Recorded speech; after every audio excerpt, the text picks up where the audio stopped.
The Ultimate Fighter. Yeah, it's still going on apparently. I guess old habits die hard. And the latest announcement, well, not an announcement, a thorough announcement no, not in an official capacity, but Tony Ferguson seems to think that the Ultimate Fighter between him and Conor McGregor is official. And he tweeted like he was making a power play, like he could have chosen anyone. I'm sure that wasn't the case. I mean, he's been calling for a fight with Conor McGregor for years. Ever since he won the interim title and McGregor was holding the lineal belt ransom to fight Floyd Money Mayweather. Yeah. Anyhow, he's got the whole McNuggets thing going on. Ha ha ha ha ha ha ha ha. Anyways, this is what I think about this. The UFC just wants Conor McGregor back in some capacity. They just want him back. The last time he took a long time off and came back, who did he fight? Donald Cowboy Cerrone. Donald Cowboy. And we saw what level Cowboy Cerrone competed at ever since he lost to McGregor. I mean, we know what level he was at. I mean, for all the good things Cowboy Cerrone has done in this sport, he was done. He was defeated by shoulder shrugs. This potential bout against Tony Ferguson with the Ultimate Fighter television show, the reality television show, feels a lot like the Cerrone fight. You get Conor McGregor coming back to a winnable fight with a guy with a name, a fan base and a following, but not a lot left in the tank. The heartbeat has slowed down tremendously. Tony Ferguson, his soul was taken by Justin Gaethje after he had one of the longest, if not the longest run in the UFC as far as winning streak is concerned. They used to put up memes. A meme of Tony Ferguson and what he looked like and then what his opponents looked like after the fight. And all that shit came to a halt as Justin Gaethje beat the brakes off of him. Removed the damn brakes from him. It was a disgusting display. Thank God Herb Dean stepped in there when he did.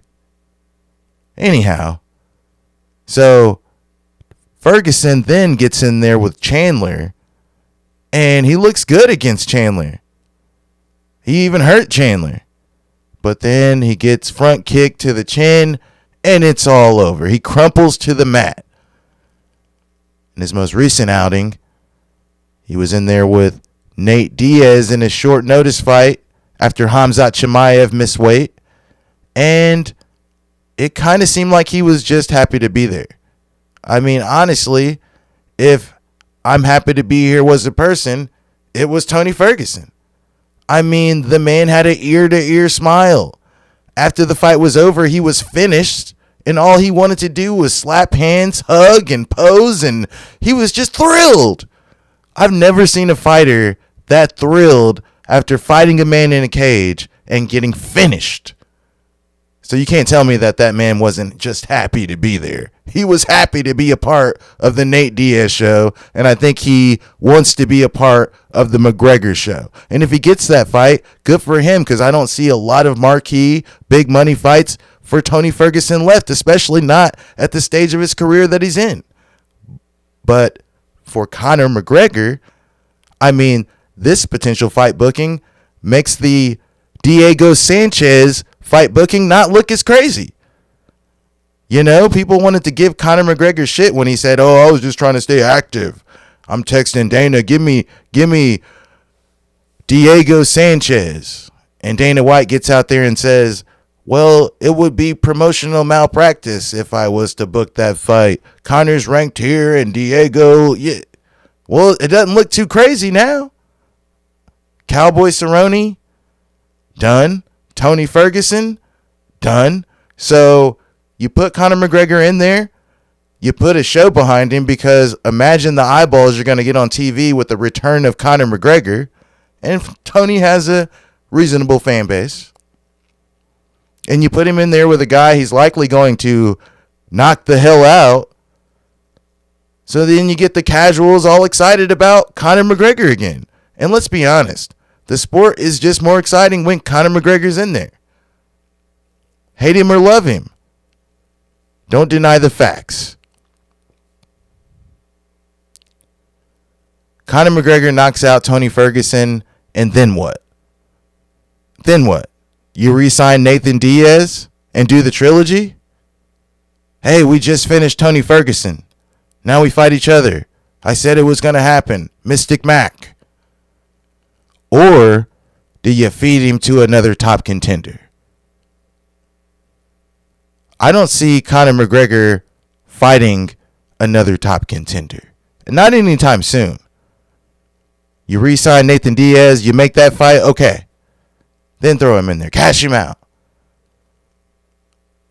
But as far as an Islam Makhachev, I mean, we just saw what Dustin Poirier did to him twice.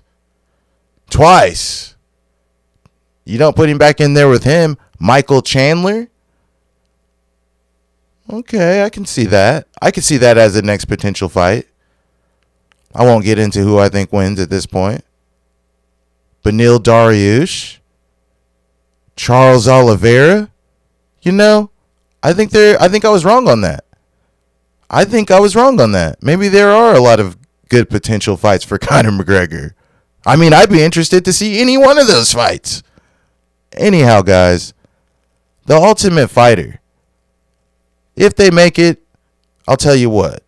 The series is dead. It's dead. Nobody really watches it. Like the hardcore. You know, the guys that watch LFA.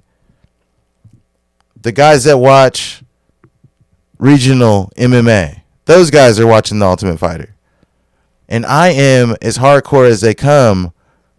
But come on, tell me. There's so much MMA out there. How can you not tune out to The Ultimate Fighter? Which has been, for lack of better terms, irrelevant as of late. Anyhow, guys, what do you guys think about this potential matchup between Tony Ferguson and Conor McGregor? I'm excited that Conor McGregor is going to be returning. You know, all the legal stuff that he's dealing with right now with standing with the yacht, and I won't get into all that. Not on this show, at least. But, yeah, tell me what you guys think in the comments. Tell me who you think wins. I know the odds-on favorite's going to be McGregor.